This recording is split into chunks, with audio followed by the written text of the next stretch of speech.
ওই দিন আমি আল্লাহ তাআলার কাছে বলবো, মালিক, সব নবীরা দুনিয়ায় তাইকা উম্মতের জন্য দোয়া করলেন, আমার যে অফারটা আপনি দিয়েছিলেন ওই অফারটা আমি কাজে লাগাই না। আজকে আমি আমার উম্মতের জন্য কাজে লাগাবো।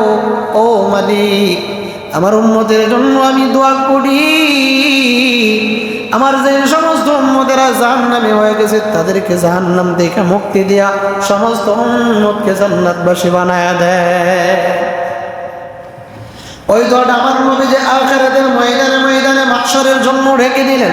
উম্মত যখন অতিষ্ঠতা করেছে, উম্মত যখন নির্লজ্জভাবে চলেছেন, নবীরা বদদোয়া করেছেন, কিন্তু মায়ের নবী আমাদের জন্য কোনোদিন বদদোয়া করেন নাই। নবী একদিন আল্লাহর কাছে দোয়া করেন, আমার উম্মতকে মাত্র হায়াতের দীর্ঘ সময় দিলেন, 60 থেকে 80 বছর, 65 থেকে 80 বছরের দীর্ঘ একটা হায়াত আমার উম্মতের সীমাবদ্ধ করে দিলেন। কিন্তু মালিক, অন্যান্য নবীর উম্মতেরা হায়াত দিয়েছে 1000 বছর, 800 বছর, 700 বছর তারা বেঁচে ছিল। কিন্তু দেখা যাবে আখিরাতের ময়দানে ওই সমস্ত নবীর উম্মতেরা আমলের বেলায় হায়াত যেহেতু বেশি পাইছে, আমলও তারা বেশি করছে, আমি নবীদের উম্মতের আগে তারা জান্নাতে যাবে। নবীজি পেরেশান, আল্লাহ ডাক দিয়ে কই, রাহমাতুল লিল আলামিন, যদি আমি আগেকার নবীর উম্মতদেরকে হায়াত বাড়াইয়া দিলাম, আমল তারা বেশি করছে, আপনি পেরেশান করতেছেন, আপনার উম্মতকে আমি হায়াত কমায়া দিলাম, তারা আমল কম করবে। নবী, না না না,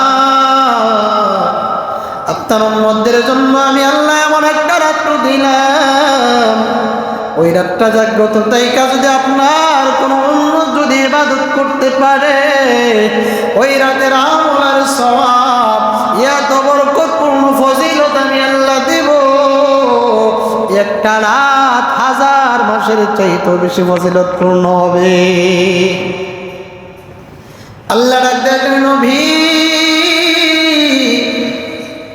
ওই সামনের দশকে লাইলাতুল কদর, কদরের রাত্রিতে যেই লোকটা জাগ্রত তাইকা আমি আল্লাহর কাছে ইবাদত করবে, আমি আল্লাহর কাছে গুনাহগুলো মাফ করাইতে পারবি, ওই কদরের রাতের ইবাদতের ফজিলত তো বেশি, অন্যান্য মাসের 1000 মাসের চাইতেও একদিনের ফজিলত বেশি। আমরা হিসাব করে দেখি, 1000 মাসে 83 বছর 4 মাস হয়। কত মাস হয়? 83 বছর 4 মাস হয়। এবার চিন্তা করেন, সেই লোকের 60 বছর দুনিয়ায় বাঁচলো, 60 বছরের মধ্যে যদি 60টা বার যদি সবে কদরের রাত্রি পায়, একদিনে যদি 83 বছর 4 মাস হয়, 83 বছর 4 মাস যে 60 দেয়া পূরণ দেয়া দেখেন কত হাজার বছর হয়। তাহলে এই অফারটা একমাত্র কাদেরকে দিলেন? আমাদেরকে দিলেন। আল্লাহ তাআলা নবী যখন উম্মতের আমল নিয়ে চিন্তিত, আমার নবীর উম্মতেরা, আমি নবীর উম্মতের আমলের বেলায় পিছাইয়া থাকবে, আমার নবীকে সান্ত্বনা দেওয়ার জন্য আল্লাহ তাআলা পবিত্র কোরআনুল কারীমের একখানা সূরা নাযিল করিয়া দিলেন, ইন্না আনজালনাহু ফি লাইলাতিল কদর ওয়া মা আদরাকা মা লাইলাতুল কদর লাইলাতুল কদরি খায়রুম মিন আলফি শাহর। আল্লাহ তাআলা ডাক দেন, নবী, এই লাইলাতুল কদর এত বরকতময় রাত। আল্লাহ নবী বলেন, ইন্না নবীকে আল্লাহ তাআলা জানায় দেন, ইন্না আনজালনাহু ফি লাইলাতিল কদর। ও নবীর উম্মতেরা শুনো, এই লাইলাতুল কদরের রাতে আমি আল্লাহ তাআলা কোরআনুল কারীম নাযিল করলাম। আল্লাহ তাআলা কোরআনুল কারীমে লাইলাতুল কদর নাযিল কইরা আল্লাহ নবীকে আবার নিজে প্রশ্ন করেন, ওয়া মা আদরাকা মা লাইলাতুল কদর, ও ও নবী আপনি কি জানেন লাইলাতুল কদর মানে কি? নবী আপনি কি জানেন লাইলাতুল কদর কি? আল্লাহ তাআলা জবাব দিতেছেন লাইলাতুল কদরি খায়রুম মিন আলফি শাহর। নবী গো আপনার উম্মতকে জানায় দেন ওই লাইলাতুল কদরের রাত্রিতে এত বরকত পায়, ওই রাত্রিতে জায়গা যদি কোন উম্মত যদি ইবাদত বন্দেগী করতে পারে খায়রুম মিন আলফি শাহর, নবী দিকে আল্লাহ জানায় দেয় হাজার মাসের চাইতেও আমি আল্লাহ তাআলা বেশি সওয়াব তার এক রাতের আমল নামায় দিয়ে দেব। এই অন্যান্য নবীর উম্মতেরা তারা এক রাত্রে ইবাদত করছে, এক রাতের সওয়াবই পাইছে। আর আমরা আল্লাহ তাআলা এমন একটা রাত্রি দিতেছেন যে রাত্রিতে এক রাত্রে যদি আমরা জাগবো দুদাইগা যদি ইবাদত করি আল্লাহ তাআলা হাজার মাসের চাইতে বেশি সওয়াব দেবে। তাহলে সবাই কদরের রাত্রি বড় গুরুত্বপূর্ণ এবং কি আমলি একটা জিনিস। এটা আমরা কখন পাবো? আমরা তো সমাজের মধ্যে আমরা মনে করি যে 27 রাত্রিতে মনে হয় সবে কদরের রাত। সমাজের মধ্যে আছে না 27 রাত্রি, কিসের রাত্রি? 27 রাত্রি। কিন্তু নবীজি 27 রাত্রিকে একবারে নির্দিষ্ট ভাবে বলেন না যে 27 সবে কদর হবে। 20 থেকে অনেক হাদিসের মধ্যে বর্ণিত আছে নবীজি 27 রাত্রিতে শুধু সবে কদরের রাত্রি বলেন নাই, শেষ দশকের বেজোর রাত্রিতে সবে কদরের রাত্রি হতে পারে। সেই সবে কদরের রাত্রিটা হয়তো 21 রজনীতে হতে পারে, আর না হয় 23, 25, 27, 29 রাত্রিতেও হতে পারে। নাকি আমরা 27-এর মধ্যে সীমাবদ্ধ থাকবো? কি বলেন? শুধু 27 রাত্রিতে সবে কদর, নাকি যে কোনো শেষ দশকের বেজোর রাত্রে হয়ে যেতে পারে? এখন যদি 27-এর আশায় পয়সা দেখেন যে 27-এর রাত্রিতে সবে কদর পাইবেন, এই ফাঁকেটা যদি 25 তারিখে যদি সবে কদর চলে যায় তাহলে জীবনে সবচেয়ে বরকতপূর্ণ একটা রাত আপনার জীবন থেকে হারাইলেন। তাইলে ওই রাত্রিটা বেজোর রাত্রের যে কোনো সময় হয়ে যাইতে পারে। নবীর হাদিস থেকে এটা উল্লেখ আছে যে শেষ দশকের যে কোনো একদিনে হয়ে যাইতে পারে। তবে উল্লেখযোগ্য হাদিস হলো শেষ দশকের বেজোর রাইতে কি হবে, যে কোনো রাত্রিতে কি হয়ে যাবে। ওই সবে কদরের রাত্রে এত ফজিলত, এত বরকত আল্লাহ নবী যে বলেন ওই সবে কদরের রাত্রিতে জিবরাইল তার সমস্ত ফেরেশতা নিয়া বিশাল এক ফেরেশতার বহর নিয়া আল্লাহ তাআলার হুকুমে অনুমতি ক্রমে দুনিয়ার মধ্যে আগমন করেন। দুনিয়ার মধ্যে আগমন কইরা জিবরাইল তার কোটি কোটি ফেরেশতাদেরকে নিয়ে আল্লাহর কাছে দোয়া করেন, মালিক ওই রমজান মাসে শেষ দশকে যারা আপনার ইবাদত বন্দেগী গুলা করে তাদের জন্য জিবরাইল রহমতের দোয়া করেন, তাদের জন্য জিবরাইল মাফের দোয়া করেন। কাদের জন্য? যারা রমজানের রোজাগুলা রাখে। শেষ দশকে আইসা জিবরাইল দুনিয়ার জগতে আগমন করেন তার বাহিনী নিয়ে, ফেরেশতা নিয়ে। আর যে যত আমলগুলা করে ওই আমল নিয়ে জিবরাইল শুধু ফেরেশতা কুলের সঙ্গে আমার আল্লাহ তাআলা ওই উম্মতের আমলগুলা নিয়ে আল্লাহ তাআলা ফেরেশতা কুলের সঙ্গে গর্ব করেন। বলেন সুবহানাল্লাহ। আমরা যে রোজাগুলা রাখতেছি, তারাবিগুলা পড়তেছি, ইফতারগুলা করতেছি, সেহরিগুলা করতেছি, নফল ইবাদত বন্দেগীগুলা করতেছি, ওই ইবাদতগুলা নিয়ে আল্লাহ তাআলা ফেরেশতাদের সঙ্গে গর্ব করেন। আর ফেরেশতাদেরকে বলেন, ও ফেরেশতারা তোমরাই তো বলেছিলা আল্লাহ এই উম্মতকে দুনিয়ায় বানাইয়েন না, মানুষ যাতে দুনিয়াতে বানাইয়েন না। ওই মানুষেরা দুনিয়ার মধ্যে যাইয়া মারামারি করবে, কাটাকাটি করবে, রাহাজানি করবে, জুলুম করবে, নির্যাতন করবে, ফিতনা বাজার সৃষ্টি করবে। আল্লাহ তুমি তাদেরকে দুনিয়ার মধ্যে বানাইয়েন না, পাঠাইয়েন না। আল্লাহ আমরা যখন নাকি নফল নামাজে রমজান মাসে দাঁড়াইয়া যায়, আমরা যখন রোজাগুলা রাখি, তারাবির নামাজে যখন দাঁড়াইয়া যায়, আল্লাহ ওই সমস্ত ফেরেশতাদের সঙ্গে গর্ব করেন, ও ফেরেশতারা তাকাইয়া দেখো, তোমরা না বলেছিলে ওই উম্মত আল্লাহ দুনিয়ার জগতে বানাইয়েন না, তারা মারামারি করবে, ফিতনা ফাসাদ করবে। দেখাইয়া দেখো আমার বান্দারা ওই রমজান মুবারকের মাস পাইয়া তারা আমি করার জন্য তারা রাত্রিবেলা খাবার খেলো, ইফতার পর্যন্ত আর কোনো খাবার খেলো না। এমন কোনো কাজ সে করলো না যে কাজে আমি আল্লাহ অসন্তুষ্ট হয়ে যায়। কার সঙ্গে গর্ব করেন? ফেরেশতাদের সঙ্গে। কে গর্ব করে? স্বয়ং আল্লাহ তাআলা গর্ব করেন। তাহলে রমজান মাস আল্লাহ তাআলা উম্মতকে বলতেছেন, বান্দা এই রমজান মাসটা হলো এমন একটা মাস, সেই মাসে আমল দেওয়া প্রতিযোগিতা করবে। নবীও বলেন একজন আরেকজনের সঙ্গে আমল দেওয়া প্রতিযোগিতা করো, যে এই মাসটা আমি অপার সুযোগ পাইলাম।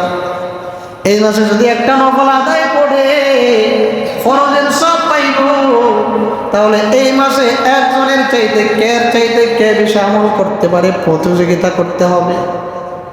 কিন্তু ওই প্রতিযোগিতাটা হতে হবে আল্লাহকে রাজি আর খুশি করার জন্য। এখন আসছে রমজান মাস, বৃদ্ধ মানুষ চুলদারি সাদা হয়ে গেছে, যদি সে মসজিদে না আসে মনে মনে ভাবতেছে যদি আমি রমজান মাস পাইয়া মসজিদে যাইলাম না, নামাজ পড়লাম না, লোকেরাও বলবে বুড়া হয়ে গেছে, চুলদারি সাদা হয়ে গেছে, মসজিদে যায় না। এই নিয়ত কইরা যদি কেউ মসজিদে আয়, এই লোকের নামাজও কোনো কাজে হবে না, রোজাও কাজে লাগবে না। আল্লাহ নবীজির একজন বিবি ছিলেন আম্মা জান আয়েশা রাদিয়াল্লাহু তাআলা আনহা। নবীজি বললেন আমলের প্রতিযোগিতা বাড়াইয়া দেওয়ার জন্য সাহাবায়ে কেরাম আম্মা জান আয়েশাকে বলেন, ও আম্মা জান, আপনার নবীজির যুগের এমন একটা আশ্চর্য ঘটনা আমাদেরকে শোনান, যেই ঘটনাটা আমরা কোনোদিন শুনিনি। কি মাসে বলেছিলেন? রমজান মাসে। আম্মা জান আয়েশা বলেন, নবীর সাহাবায়ে কেরাম, আমার নবীজি জীবনে যতগুলা ঘটনা আছে সবগুলা ঘটনাই তো আশ্চর্য। আশ্চর্য ছাড়া আমার নবীজির জীবনে কোনো ঘটনা নাই। আম্মা জান আয়েশা বলেন, এই রমজানুল মুবারকের মাসে একদিন নবীজি আমার ঘরে থাকার পালা ছিল। নবীজির যতজন বিবি ছিলেন ইনসাফ কইরা কিন্তু সকলের সময় দিত। আমরা সমাজে এনে দেখা যায় এক লোকের যদি 4 বউ থাকে, ইনসাফ করে বাট না দেওয়ার কারণে 2 বউ মিল্লা যায়, দেখা যায় আদালতে জামাইয়ের বিরুদ্ধে মামলা করে। কি কোন আসলে নাই? এর মানে 2 বউর উপরে কি করে না? ইনসাফ করে না।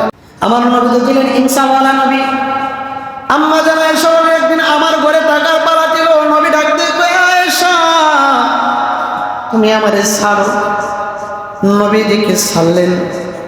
নবীজি যাইয়া রমজানুল মুবারকের মাসে ইবাদতে দাঁড়াইয়া গেলেন, নামাজে দাঁড়াইয়া গেলেন। আম্মা জান আয়েশা বলেন, নবীজি তেলাওয়াতগুলা করেন, আমি তেলাওয়াতগুলা কান দ্বারা শ্রবণ করি। আয়েশা এবং রহমতের আয়াতগুলা যখন নবী পড়ি,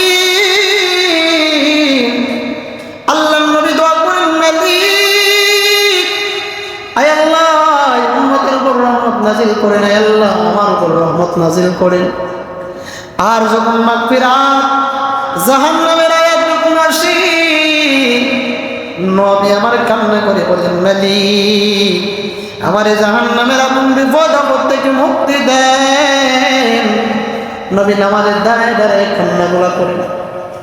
আম্মা জান আয়েশা বলেন, নবী যখন তেলাওয়াত যতটুকু সময় দাঁড়াইয়া তেলাওয়াত করতেন, এর যতটুকু সময় নবী যখন রুকুতে যাইতেন, রুকুতে যাইয়া ততটুকু সময় নবীজি দোয়া করতেন। আমরা যদি তেলাওয়াতে যাই 1 বার কি 1 মিনিট, রুকুতে আমরা 3 বার সুবহান রাব্বিয়াল আযীম পড়তে 3 সেকেন্ডও সময় লাগে না। কি কর আসে না নাই? রুকুতে যায় 3 বার সুবহান রাব্বিয়াল আযীম পড়ছে কিনা আল্লাহই ভালো জানে। এবার দাঁড়াইয়া আবার রুকু থেকে শুরু হইয়া দাঁড়ানো কি ওয়াজি, এই লোকে দাঁড়াই বেরোর সময় মানে কোনো রকম মাথাটারে ওয়াজ দিয়ে আবার সাজদাতে জায়গা। কি এরকম মুসল্লি নাই? কি কন পরিপূর্ণ না দাঁড়াইয়া রুকু থেকে কি কোনো রকম এইভাবে হয়ে আবার যায়। কিন্তু সাজদার মধ্যে যায় মানে যে রকম তেলাওয়াত যতটুকু সময় দিলেন ততটুকু সময় সাজদা দিলেন, কিন্তু আমরা সাজদাটা হলো এক সাজদা দিয়ে আরেক সাজদার মধ্যখানে সোজা হইয়া বসা। আমরা দেখা যায় মাথাটা কোনো রকম 4 আঙ্গুল পরিমাণ সাজদা থেকে উঠে ওইটা সোজা হইয়া দাঁড়ায় দূরের কথা, দ্বিতীয় সাজদার মধ্যে আবার ওই জায়গা থেকে চইলা যায়। আপনাদের হুকুম দেওয়া হয়েছে কর্তাব্যর থেকে হবে বন্ধু যাইবেন, যায়া পড়ে কি আপনার প্রতাপপুর আসবেন, আসলে পরে আপনার 1000 টাকা দেওয়া হবে, এটা আপনার দৈনিক ডিউটি। এখন যদি আপনি যদি প্রতাপপুর থেকে রওনা দেওয়া রত্না বাজার যাই যদি আবার প্রতাপপুর আয় পড়েন, মালিকে যদি জানে যে আপনার ডিউটিটা ছিল হবিগঞ্জ যাই আসবেন, রত্না থেকে আয় পড়ছেন, তাইলে কি আপনার এই উপহার দিব? আপনার পারিশ্রমিক কি দিব? না হবিগঞ্জ যাইতে দিব? হবিগঞ্জ যাইতে দিব। তাহলে আমরা সেজদারও যে এক সেজদা দিয়ে আরেক সেজদার মধ্যখানে শুধাইয়া বসতেইব, তাইলে কি নামাজটা আমরা পরিপূর্ণ হইব। আর যদি সেজদার মধ্যখানে দেয় 4 আঙ্গুল উড়ে আবার দ্বিতীয় সেজদা জানগা, এই নামাজের কোনো কি নাই, দাম নেই, আপনার নামাজ ভঙ্গ হয়েছে। তাইলে নবীজি ওই রমজান মুবারকে দাঁড়াইয়া নবীজি বেশি বেশি ইবাদত বন্দেগী করতেন। আল্লাহ নবীজি উম্মতদেরকে শিক্ষা দিলেন, রমজান মাস যারা হায়াতের মধ্যে পাইবা তোমরা বেশি বেশি করে আমলগুলা বাড়ায়া দাও।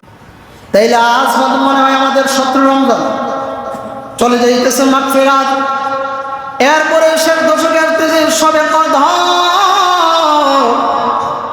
ওই শবে কদরের শেষ দশকের মধ্যে আরেকটা আমল হলো ইতিকাফ। ইতিকাফ, ওই ইতিকাফের অনেক ফজিলত আছে। যেই লোকেরা এলাকার মধ্যে থেকে যদি একজন লোককে যদি ইতিকাফে না বসাইতে পারেন, পুরা এলাকাবাসী গুনাহগার হইবে। কি হইবে? পুরা এলাকাবাসী গুনাহগার হইবে। আমরা আগে শুনছি শবে কদরের ফজিলত যদি একটা রাত্রে যদি জাগ্রত থাকতে পারি কত হাজার? 83 বছর 4 মাসের সব আমরা মনে হয় পাইব। তাইলে শেষ দশকে যেই কোনো দিন শবে কদর চলে যাইতে পারে, কিন্তু এই শবে কদর কে পাইবে? ওই বরকতময় রজনীটা কে পাবে? যদি এই বরকতময় রজনীটা যদি পাইতে হয়, ওই ব্যক্তির জন্য সবচাইতে সহজ হবে যেই লোকটা 10 দিনের জন্য মসজিদে ইতিকাফে বসে যাবে। ইতিকাফকারীর ব্যাপারে যদি দুনিয়ার মানুষেরা যদি দুনিয়ার কেউ যদি একটি শবে কদরের সওয়াব নাও পায়, শবে কদর যদি কেউ নাও পায়, কিন্তু সেই লোক 10 দিনের জন্য ইতিকাফে বসবে, ওই লোক কিন্তু কোনোদিন ওই শবে কদরের সওয়াব থেকে মাহরুম হবে না। যে লোকটা ইতিকাফে বসবে, ইতিকাফ যদি যাইতে শবে কদরের সওয়াব যদি যাইতে হয়, তার উপর দিয়ে যাইতে হবে, তার উপর দিয়ে যাইতে হবে। তাইলে শবে কদরের রাত্রে সওয়াব পাওয়ার আশা সকলের আছে না নাই? কি কর না? দরকার নাই। আমরা আগের উম্মতরা দিয়ে 600 বছর 700 বছর বাড়ছে, এর আমলও বেশি। আমরা যদি আগে জান্নাতে যাইব, তো আমরা আমলটা যদি হেরার চেয়ে বাড়াইতে, তাইলে কি শবে কদরের রজনী দরকার আছে না নাই? কি কর? আর এই রজনী যদি পাইতে হয়, সবচেয়ে সহজ আমল হইল কিসে বসা? ইতিকাফে বসা। ইতিকাফের এত গুরুত্ব, দ্বিতীয় হিজরিতে যখন রমজানুল মুবারকের রোজা ফরজ হয়েছিল, আল্লাহ নবীজি যেই দিন থেকে রমজানের রোজা ফরজ হয়েছিল, ওই বছর থেকে আমার আপনার নবী কোনো দিন ইতিকাফ ছাড়ে না। নবীজি যতদিন বেঁচে ছিলেন এই শেষ দশকে কি করছেন? ইতিকাফ করেছেন। এবার আপনাদেরকে আমি লজ্জা দেওয়ার জন্য একটা বলবো না, লজ্জা নয়, এই জায়গায় যারা আছেন একটু হাত উঠায় বলেন তো, এই পর্যন্ত হায়াতে জিন্দেগি কারো 70 বছর 60 বছর 50 বছর 30 বছর 20 বছর আছে? একটু হাত উঠায় বলেন তো দেখি, কেউ জিন্দেগি তো একদিন ইতিকাফ করেন, জীবনে এক রমজানে ইতিকাফ করেন না? কে কে আছেন? হাতটা ওঠেন। লজ্জা দেওয়ার কিছু নেই। আরে নাকি লজ্জার কিছু আছে? আমি কি বুঝাইতে চাইতেছি, আপনারা একটু বুঝেন। কে কে ইতিকাফ একদিনও কি এক রমজানও করেন না? হাতটা ওঠান। বুঝাতে সকলেই করছেন, হাতটা উঠান দেখি কে কে একবারও ইতিকাফ করেন নাই। তাইলে দেখা যায় না কি জয়ী হয়ে গেছে। তাইলে শোনেন, কঠিন কিয়ামতের ময়দানে নবী যদি জিজ্ঞেস করেন, ও উম্মত, যে ইতিকাফ আমি নবী জিন্দেগিতে এক রমজানও ছাড়ি নাই, তুমি যে আমার উম্মত হয়েছিলা, তুমি যে জিন্দেগিতে একবারও করো নাই, নবী জিন্দেগিতে একবারও ইতিকাফ ছাড়ে নাই, আর আমি উম্মত হয়ে একবারও করি নাই, তাহলে কি হিসাবে নবীর উম্মত দাবি করব? যদি নবী শিখায় উম্মত আমি জিন্দেগিতে একবার ইতিকাফ ছাড়ি নাই, তুমি জিন্দেগিতে একবারও করো নাই, তাইলে তো আটকা পড়ে যাব। কিসের উম্মত আমরা দাবি করি? তাইলে লাইলাতুল কদর যদি পেতে হয়, শবে বরাত কি শবে কদর যদি পেতে হয়, কিসে বসতে হবে? ইতিকাফে বসতে হবে। আমরা মনে করি এতেকাফটা মনে হয় বড় কঠিন বিষয়। যখন পৌষ মাসের শীত হয় দেখবেন তো যারা সপ্তাহে 2 দিন গোসল দেয়, হ্যাঁ যখন পুকুর কাটে যায় নামতে চায় না, কি করে খালি লামে লামেতে লামে না, যখন লামে জায়গা তখন হ্যাঁ লাগে গোসলটা কি জায়গা সহজ হয়ে যাবে। আমরা মনে করি 10 দিনের এতেকাফ কত কঠিন বিষয়, কেমনে থাকবো, হিম্মত নিয়ে ডুইকা যান, দেখবেন 10 দিন কাটানো কোনো ব্যাপারই না। কি বলে এতেকাফ যারা করবে তাদের কি কি ফজিলত বাইর করবো পরে, আগে ফজিলত তো বুঝতে হইব। কি কন এতেকাফ যে লোকে করবো এত ফজিলত বুঝতে হইব যে এতেকাফ করলে কি কি সব হইব। 1 নম্বরের সব হইল যে দুনিয়ার সবচাইতে গুরুত্বপূর্ণ যে রাত্রিটা সবে কদরের রাত্রি, দুনিয়ার আর কেউ পাক না পাক যেই লোক এতেকাফ করতে হেল লাগে নিশ্চিত হয়ে যায় যে সবে কদরের রাত্রি পাইছে। আল্লাহ নবী বলেন কঠিন কিয়ামতের ময়দানে নবী এতেকাফকারীকে ডাক দেব, হাজী সাহেব এদিকে আসো।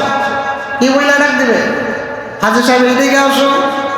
লোক ডাক দিয়ে বলবেন নবী আমি জিন্দগিতে তো হজই করি না, আমার হাজী সাহেব ডাকলেন। নবী বলবেন ও হাজী সাহেব তুমি হজ করো নাই দুনিয়াতে, তাই এতেকাফ করছিলা কিনা? বলবেন হ্যাঁ এতেকাফ করছিলাম। আমি নবী দুনিয়ার জগতে বইলে আসছিলাম যেই লোক এতেকাফ করবে আল্লাহ তাআলা তাকে 2টা হজের সব তার আমল নামাই দিয়ে দিবে। তুমি ওই আমল নামার সবের ফজিলত শুনে এতেকাফ করেছিলা, এজন্য আল্লাহ তাআলা তোমার 2টা হজের সবের মালিক বানাইয়া আজকে তোমার হাজী হিসেবে ঘোষণা করলেন। যেই লোকে দুনিয়ার জগতে এতেকাফ করবে তার 2টা উমরার সব দেওয়া হবে। কয়টা উমরার সব? 2টা উমরার সব দেওয়া হবে।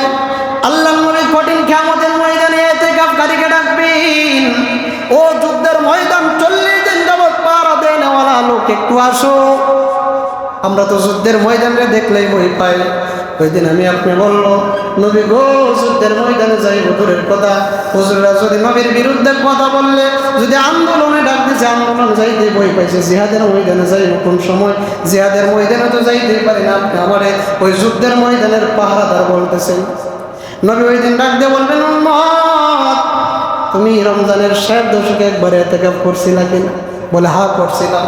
ওই যে একদিনে এতেকাফ করছো, আমি নবী দুনিয়ার জগতে বইলা আসছিলাম যেই লোকে এতেকাফ করবে 40 দিন যুদ্ধের ময়দান পাহারাদারি করলে পরে যেই সব পাওয়া যায় এতেকাফ করার কারণে সেই সব তোমার আমল নামায় দেওয়া হয়েছে। শেষ পর্যন্ত নবী বলেন যেই লোক এতেকাফ করবে তার জিন্দেগির গুনাহ আল্লাহ তাআলা ক্ষমা করে দিবেন। কি করে দিবেন? জিন্দেগির গুনাহ ক্ষমা করে দিবেন। তাইলে এই এতেকাফ এই রমজানটা আমার আপনার শেষ রমজান হয়ে যেতে পারে। কি বলেন? আগামী রমজান যে পাইবেন কোনো গ্যারান্টি আছে? গ্যারান্টি আছে? তাহলে এতেকাফের হুকুমটা বুঝে নেন। এতেকাফের ফজিলত তো আমরা শুনলাম, কি বলেন? সব পাওয়ার দরকার আছে না? হুকুম হইল এতেকাফ হইল সুন্নতে মুআক্কাদায়ে কিফায়া। সুন্নতে মুআক্কাদায়ে কি? কিফায়া, অর্থাৎ পুরো এলাকাবাসী দিকে একজনরে হইল কি এই মসজিদে বসাইতে হবে, আমরা পুরো এলাকাবাসী গুনাহগার হইব। পুরো এলাকাবাসী কি গুনাহগার হইবেন। আমরা সমাজে আমরা একজন আর একজন দিকে ওয়াজ করে এতেকাফ তুমি বুড়ো হয়ে গেছো, সুলতানের সাথে হয়ে গেছে, তুমি বুড়া মানুষ, আমার তো জোয়ান মানুষ, কাজকর্মের কোনো অভাব নেই। নবী বলছেন না না বৃদ্ধদের জন্য না, শুধু যারা র্যাং বয়সে যে ইবাদত বন্দেগী বেশি বেশি কাটাইতে পারবেন, সারা রাত্র জাগ্রত করতে পারবেন, ওই সমস্ত লোকদের জন্য হলে এতেকাফ। আমরা সমাজে উল্টা যুবকরা যে বুড়া বুড়া বলে কি করে ওয়াজ করে, তুমি এখন বুড়াই গেছো, কয়দিন করে মাঠে চলে যাবা, তোমার লাগে কি এতেকাফ? আর নবী কই কি ইয়াং বয়স যুবক বয়স যখন তোমার ইবাদত বন্দেগী করার শক্তি বেশি থাকে তখন তুমি যাই কি করো? এতেকাফ করো। তাহলে এতেকাফ করার নিয়ত আছে না আমরা সবাই? কি কন? আচ্ছা এই রমজানে কে কে বলবেন দেখি তো? আমরা তো গুনাহ থেকে মাফ হইতেইব। এক হইল গুনাহ থেকে মাফ হইতে পার, সবচেয়ে বড় বিষয় কি আমরা তো এই জায়গায় আছে কেউ আমরা হজে যাইতে পারবো, কোনো গ্যারান্টি আছে? কিন্তু নবী ঘোষণা করছেন 2 হজের সব দেব যদি এতেকাফ করতে পারে। কয় হজের সব? 2 হজের সব দেব। আচ্ছা কে আছেন দেখি তো এই বছর বলবেন? আচ্ছা উজ্জ্বল ভাইয়ের সঙ্গে আমিও আছি, উজ্জ্বল ভাইয়ের সঙ্গে আমিও আছি, 2 জন। আরেকজনকে হ্যাঁ জনাব আবুল খাসা, 3 জন, জনাব আব্দুল নূর সর্দার সাহেব, কমপক্ষে 10 জন এই বছর মিলে তো। আমি এই নিয়ত করে রাজি হয়েছি যে আমি নিজে বসবো আর 10 জনকে কি রেডি করবো। কয়জন হয়েছে? 1 জন 2 জন 3 জন আমি সহ 4 জন